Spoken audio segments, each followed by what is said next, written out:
Hello, this is Chanakya Joshi from Get a Connect, and you are listening to the CLO Talks.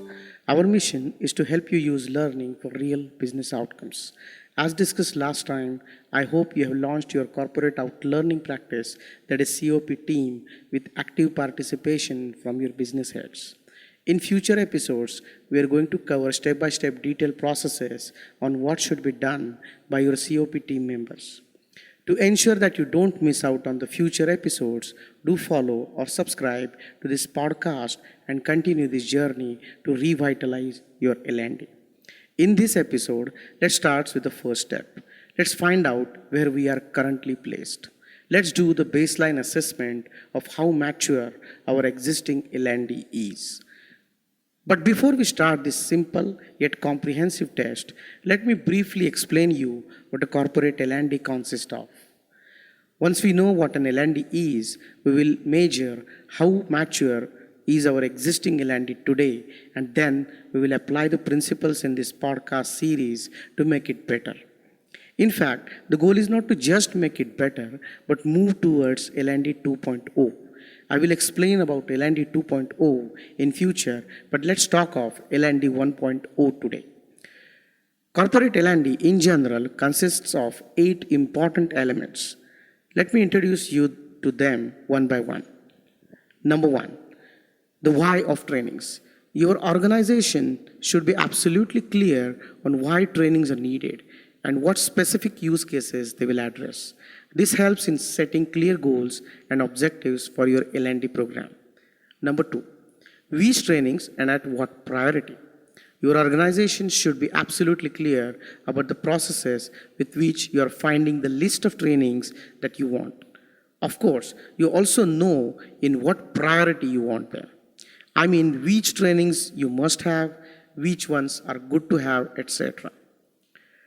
Element number 3, leadership alignment. This is the most important element.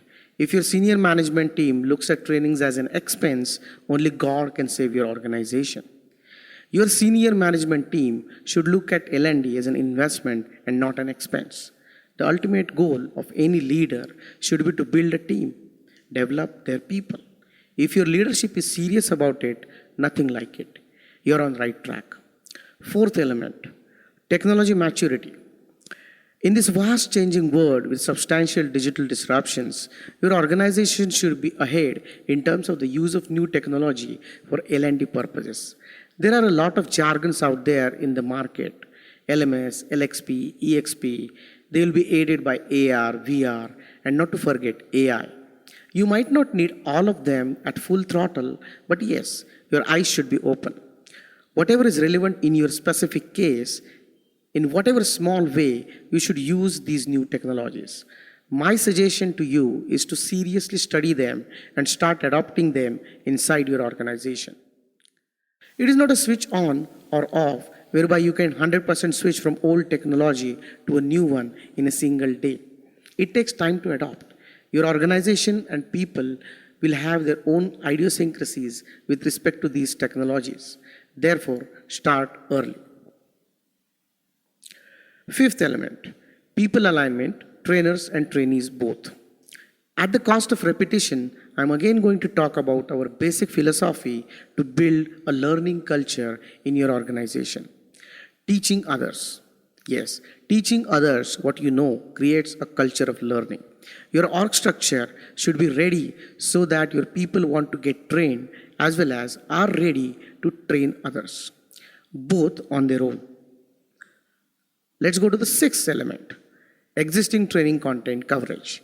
Your organization L&D program should be holistic and cover almost all the training needs of your organization. We will cover this point in detail in future episodes, whereby we will see how we can explore and exploit so that our company doesn't fail and how we can map it to learning programs in the organization. 7th element, content creation easiness. Nothing is done by masses if it is difficult to do. Your organization must have processes and corresponding technologies to create training content easily. Luckily, with technology at our disposal, this is absolutely possible today. The 8th and final element, effectiveness of existing trainings. Whatever trainings your organization plans must be effective. In the sense, they should make an impact on the actual work after the trainings are delivered. All these important elements are incorporated in this baseline assessment test. I request you to take this test.